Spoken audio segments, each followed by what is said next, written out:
and it shall be bestowed upon you, the star for which you have longed for. Starlight is a sad story. It's a tale of two women brought together by a dream and an alluring shine, only to then be pulled apart by fate. Their dream did not come true, their destiny spun by the threads of tragedy. This is the life of a stage girl. This tragedy is their stage, and in it do they find identity and resolve. That is Revue Starlight.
To fully understand Revue Starlight, you must be familiar with Takarazuka. In a very simplified and condensed way, it's an all-woman Japanese theater trope that highlights a top star system. The top star is awarded only to the otoyaku, which are the masculine roles, and they're paired with the musumeyaku, the feminine supporting role. Otoyakus are largely chosen by having specific genetic traits, particularly voice and height. Our very own Tendo Maya is the embodiment of this top star. She is the standard. She shines brightest and strongest, has a soprano voice, and is tall. In a lot of ways, Maya is Takarazuka itself, a physical manifestation of it anyways. Takarazuka transcends just being stage performance. It's a culture and one that tries to mold young women into proper ladies and wives. It's a system built on competition and institution, and it's not a small thing that the auditions in the anime are actual battles. There's a lot to critique about the pressures and systems of Takarazuka, and Revue Starlight does not shy away from it at all. It's essential to its themes and how our narrative is structured. In a lot of ways, Takarazuka is portrayed as a tragedy, one bound by fate. Karen and Hikari are here to break that fate. Just how we get there is a little convoluted. Revue talks a lot about the birth and rebirth of stage girls, and it's important to note that the birth of stage girls Kagura Hikari and Aijo Karen were at a performance of Starlight, and as the narrative perpetually reminds us, Starlight is a tragedy. Karen and Hikari promise to be stage girls together, to share position 0, not to claim it. But in the world of Takarazuka, there can only be one top star, and this sets up our series. Karen and Hikari need to overcome a system in order to keep their promise, to perform this tragedy together. There is a naive nobility in their promise, but one that matters in the overview of Takarazuka critique. It's viewed through the prism of Starlight, a play where two lovers are separated and their long-held dream does not come true. This is repeated throughout when we aren't to forget that. The narrative of Revue Starlight is framed through the Starlight play. It starts with a promise much like Hikari and Karen, and it's meant to end in tragedy, for their dream not to come true. And much like series in this ilk, it's about going against fate, fighting systems and making a difference. It's about a literal climb to confront fate. And Takarazuka in a lot of ways is a vessel for fate. An otoyaku is largely chosen because of their height, something you can't control. The top star is awarded to those who win the genetic lottery, beneficiaries of fate. Karuko and Futaba are tremendous examples of this. Futaba is short, she works really hard and is struggling to improve. Kaoruko is a brat who complains about practice and expects everything to be handed to her. She flounders in her auditions, but when she's matched up against Futaba, she ultimately comes out victorious. Futaba checks off all the boxes of an otoyaku, but she can never truly become one. Kaoruko is tall and this is her fate. She puts things back into the natural order by beating Futaba. Juna works harder than anyone but can never truly be an otoyaku. It's a tragic cycle, one that repeats itself over and over again in Takarazuka's spaces.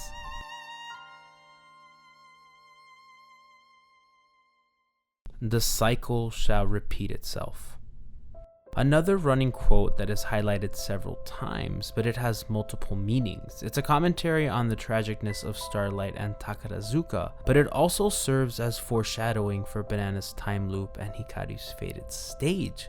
Banana becomes top star but wants to preserve her fated stage, not to seek a top role, but to perform her Starlight, the one that meant so much to her. Banana makes for a bad otoyaku in our established system because despite her supreme talent and height, she doesn't have the ambition for a lead role. Her time loop, however, is a disruption of Takarazuka. She doesn't provide an answer to solving it. Banana sees people getting swallowed by the pressures of what Takarazuka is and wants to save people and herself from that pain.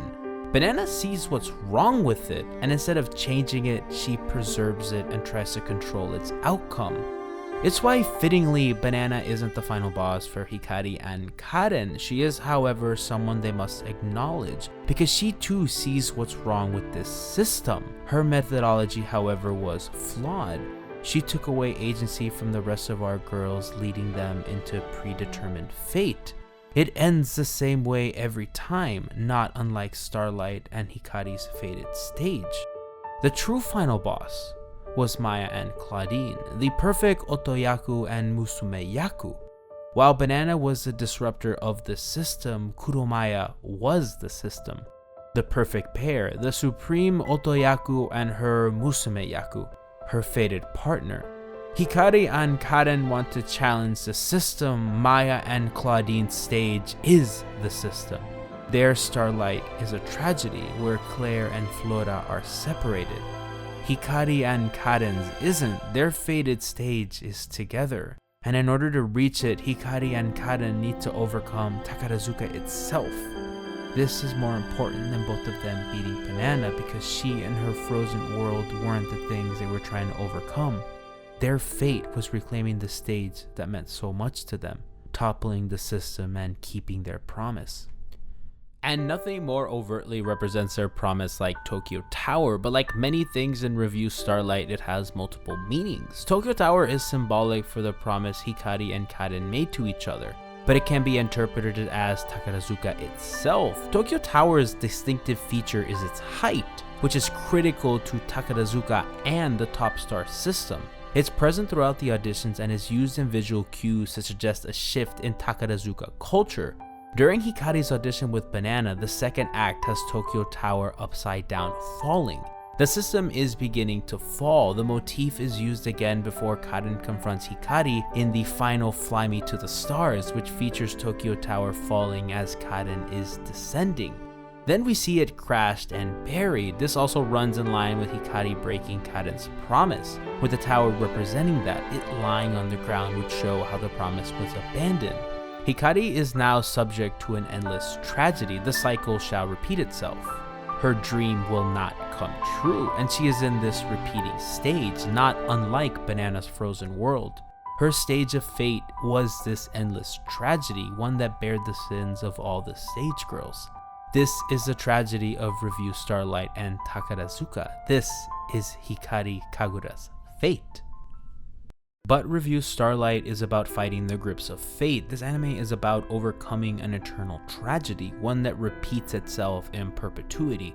So fittingly, Tokyo Tower's final act is re-emerging during Karen's rebirth, creating a literal bridge to Hikari. Starlight is about parting, But in their starlight, their promise becomes a bridge to each other. And doing a reading of the tower as if it were Takarazuka, this would be the final step in reclaiming the stage, using the very thing that created their tragedy in the first place and making it their own.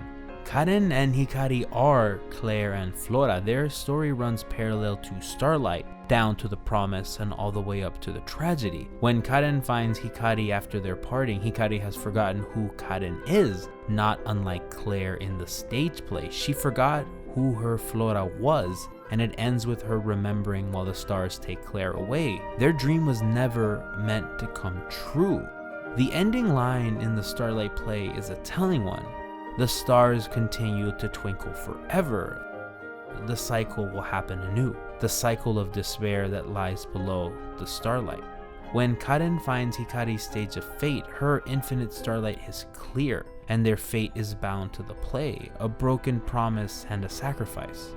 But Karen breaks the cycle. Like with Banana and now with Hikari, their stage is joint. It's shared. But the nature of the top star undercuts the togetherness that Hikari and Karen yearn for. People like Maya and Claudine own the stage, while Karen and Hikari's dream is to share it. That's why the poignancy of the interlude of a stage girl was so important. Throughout the entire series, our 9 girls did battle with each other to become the top star, to own the stage all for themselves. It created conflict, envy, friction, and suffering. But during the interlude, during Karen's descent, do they promise to wait on stage together, telling Karen that they will share the stage with her and Hikari. And it's not a small thing that Karen is going down, not up. It's going against everything Takarazuka it's about.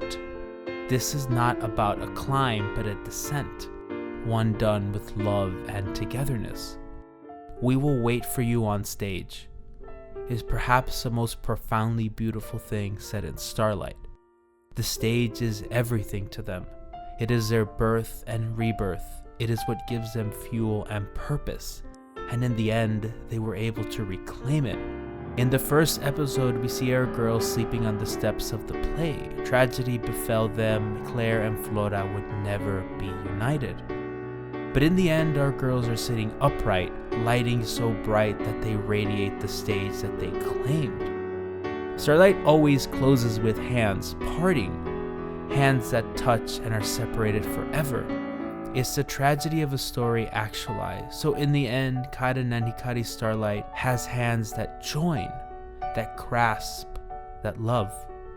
It's a true breaking of a system that has robbed them of so much. The cycle has been broken. The tragedy has been reclaimed, and a fate has been rewritten. This is their position 0. This is Revue Starlight.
Hello and welcome to Subtitled. I'm your host, Carlo Navas. I have not been on camera in a really long time.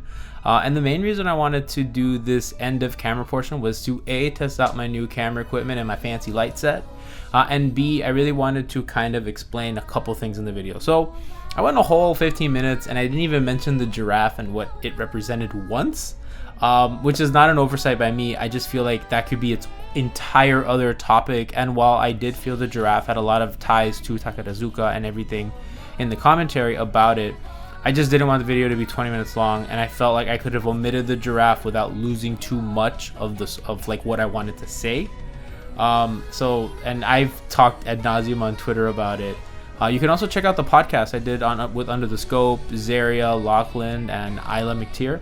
You can check that out at Under the Scope's YouTube channel. I will link that in the description. I guess the description is down there. I'm not used to video. It's a different kind of medium for me. I also wanted to kind of shout out a couple people I was reading in preparation for this. So Emily Rand's blog is incredible, and I'm going to link that because they wrote episodes, like a recap of every week. And that was like delightful. I read that every week for Starlight, and it's become one of my favorite shows. And her writing is incredible, and I learned a lot about Takarazuka. There's also a lot of academic sources that I use and I read as well. You can check those out. I'm going to link a lot of them in the description, and you can shoot me a DM and I can get you a PDF of them because I have access because of my university and stuff. Also, Andrea Ritsu's videos on Takarazuka in between the reviews, I will link that as well. Her videos are really good, really informative. She's awesome and a lot of fun. She's also on Twitter, same with Emily and same with Under the Scope. Everybody that I reference, I'll link all that in the description. And I just wanted to thank you guys for watching. I hope to do more content soon. I hope this video did not, this like film portion did not come out bad, because I'm not used to being on film. So thank you so much and enjoy.